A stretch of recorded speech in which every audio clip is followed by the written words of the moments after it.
Decreto Guimancini sì, decreto Guimancini no. La disputa va avanti. Da una parte i consiglieri comunali di Agrigento, Michele Mallia e Gerlando Gibilaro, dall'altra Legambiente, che oggi è tornata alla carica per ribadire che quel provvedimento legislativo che ha perimetrato la zona A del Parco Archeologico della Valle dei Templi non è andato in soffitta. È facile dimostrare che il Guimancini non è stato mai abrogato perché non è tra le norme che sono state abrogate nel 2009 e nel 2010.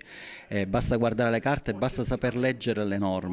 Chi invece guarda le norme semplicemente a supporto di un ragionamento precostituito, cioè che il Guimancini non esiste, che bisogna sanare le case abusive in zona A e quindi si fa leva sulla credulità popolare per rinviare il problema, cioè per rinviare la risoluzione del problema. La soluzione del problema non è la sanatoria delle case abusive in zona A, ma è delocalizzare queste case. La nostra proposta è che la collettività si faccia carico delle responsabilità legate a un'amministrazione che non ha vigilato sull'attività edilizia all'interno della zona A, e però gli abusi della zona A devono rinunciare alle proprie case e in cambio di terreni ad identificabilità assoluta che non hanno nessun valore, la collettività, il consiglio comunale individuerà delle aree in cui andare a ricostruire delle case per questi abitanti della zona A. Alla conferenza stampa dell'associazione ambientalista presenti anche alcuni abitanti della zona A e il consigliere Gibilaro, che ha riproposto carte alla mano i suoi convincimenti che andrebbero verso un possibile restringimento dell'area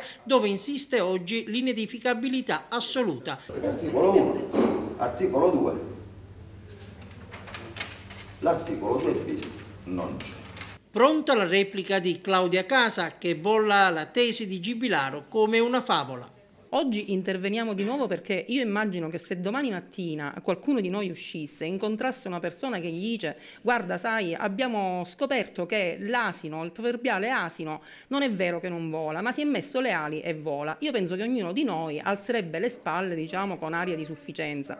Se però nei giorni successivi uno cominciasse a incontrare più persone che non solo sostengono che l'asino vola, ma sostengono che lo hanno visto volare, cioè hanno visto un asino che indossava le ali e volava sul cielo di Agrigento, e allora a quel punto io ritengo che chi ha un minimo di buonsenso deve indossare appunto l'abito di chi ce l'ha e deve ristabilire quella che è la verità. Noi oggi abbiamo dimostrato, carte alla mano, che tutto quello che viene sostenuto su leggi abrogate, su articoli inesistenti, su cose che sarebbero di competenza della regione esclusiva e non di competenza nazionale, su tutte queste cose si sta facendo un gioco di prestigio. Restava perfettamente identificabile come era prima.